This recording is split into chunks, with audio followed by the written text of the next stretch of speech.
Uniform പോലും ഊരാതെ കയറെടുത്ത് തൂങ്ങി.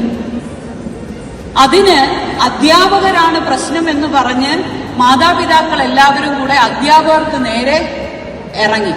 നമ്മുടെ ഹൈക്കോടതിയുടെ ഒരു വീക്ഷണമാണ്, ഇന്ന് ഏറ്റവും കൂടുതൽ റിസ്ക് ഉള്ള ജോലി ഏതാന്ന് ചോദിച്ചാൽ അധ്യാപനമാണ് എന്നാണ് വീക്ഷണം. 40,000-ലല്ല, 400-ലല്ല, 4000-ലല്ല, എത്രയാ? 4-ൽ-1 മാനസിക ആരോഗ്യ വിദഗ്ധത്തെ, അതായത് സൈക്യാട്രിസ്റ്റിന്റെയോ സൈക്കോളജിസ്റ്റിന്റെയോ കെയർ വേണം.